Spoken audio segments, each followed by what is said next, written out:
Hey, we're Whiskey Fancies. I'm Chris. And I'm Kara. Kara, what do we have today? We have Doc Swinsons. You sound not like you're so excited. I'm very excited. One of them is finished in sherry, Oloroso sherry. And this one is finished in cognac. She's so excited, guys. I'm very excited.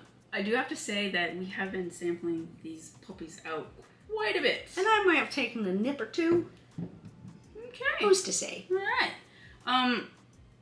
I would like to add a couple things. Okay. First off, one of the reasons why I get super excited about Doc Swinsons is this is the best wax in the game. Yep. This is easy cracking wax. You don't have to struggle with a knife and stab yourself. No. There's no pull tags. You just grab it and you twist it and it cracks and pops awesome. right open. It's awesome. If this is not proprietary, everybody should be using this type of wax. That's all I have to say. Or if it is proprietary, I think Doc Swinsons should. They should really sell that. Yeah, lease their patent. They really should. It makes me excited. The other thing, it is sourced from MGP, but they're doing some amazing things with blends and finishing up there that I super respect their blender. Yeah. He's really talented. I think this is some of their first stuff we've had from them that weren't part of those totes, those 15-year things. So I'm excited to get into these.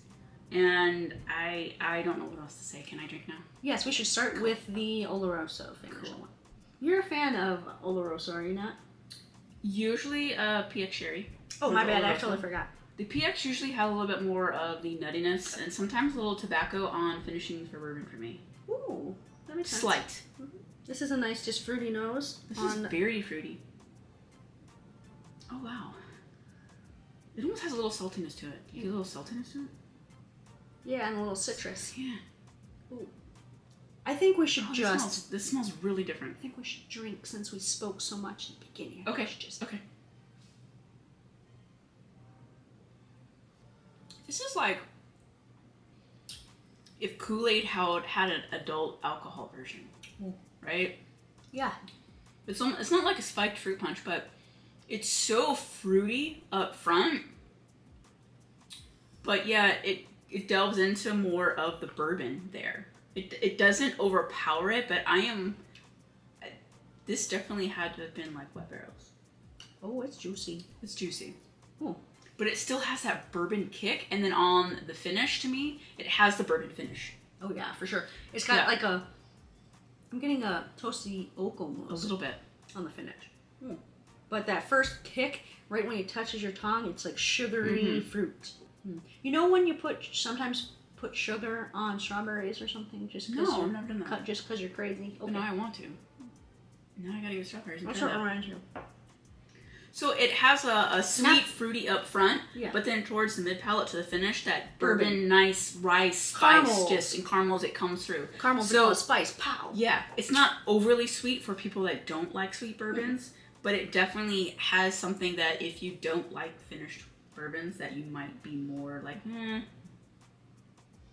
Yeah, for sure. There's a hint of that Oloroso right on the end of the mid palate. But it's definitely it's a little, not it's just overpowering. It's just a teensy funky. Yeah, it's just a teensy. But but the bourbon, the rice spice, the baking spice kicks in that it helps it. So it's not like after the initial sip, it's just rides you through just pure like bourbon spice and caramel. Yeah, so the sugar-coated fruit in the beginning is now more evolving towards orange peel, like a citrus zest right before the burst. I can see that. Right before the burst of the the traditional bourbon notes.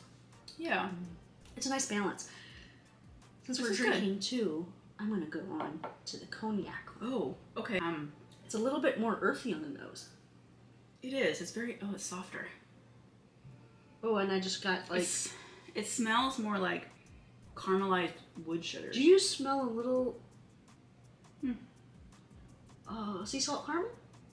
No, where's that? Or am I tripping? I could be, you know, wishful thinking. That's wishful thinking, because I'm not smelling that, but I wish I would. I get caramel, but there's another scent there that first appeared as like a earthiness, but now it's salty.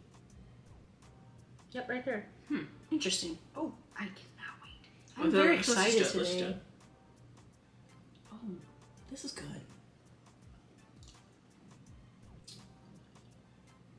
I have to say something before I go in for another sip. Oh, that was a spicier one. It is spicier, but of the cognac bourbons we've tried, I haven't really cared for them. They're just okay. There was one in particular, pissed me off. Oh, I think I know. It was a high price tag. You want me to say the name? And it was MGP.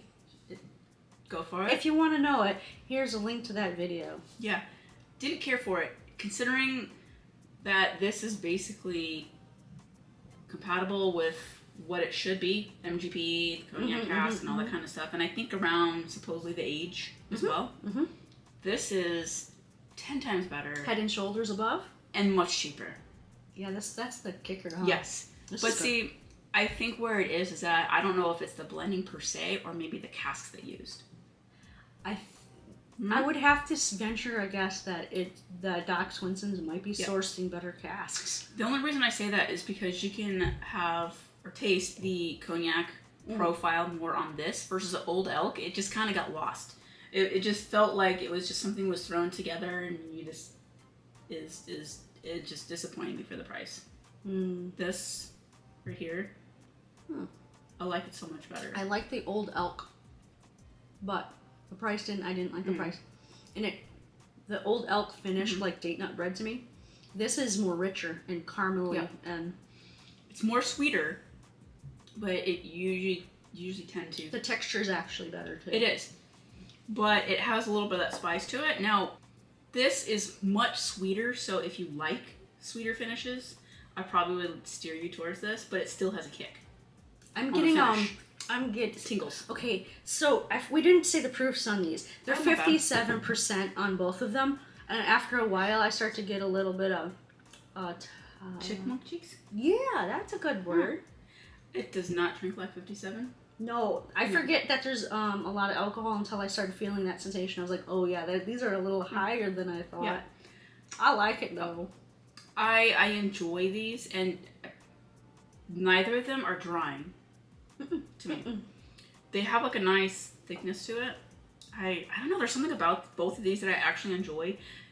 I would probably pick up some other bottles when they do get on clearance because they've just been kind of sitting there and no one's been doing anything about them. So when they do, because I would like to sample these out and say like, hey, these are pretty good expressions for a finished. I think you shouldn't be afraid to buy Doc Swinsons even if it's not on clearance. I think I think there's 3 in this series. What's the third one? Oh my god, you're hurting my heart. It was a PX Sherry. Oh, we couldn't get it. Well, from now on, I'm definitely going to look at Doc Swinsons differently. Oh, absolutely. Like, we've had the 15-year toted, awesome, and now these two, albeit finished, fantastic way to finish and complement the bourbon. I am just really impressed at just how easy-going, great flavors, and not overly finished. And you go to their website, and there's so much information on these. Like, if we try to tell you guys, it would just be like stats overload, and we probably would forget because it's just they tell you the mash bill of the different barrels that they use, and then how they blended it, and then the age of the finishing. Yeah. It was just information overload, and that's not my jam because I'm gonna mess something up on that one. Yeah.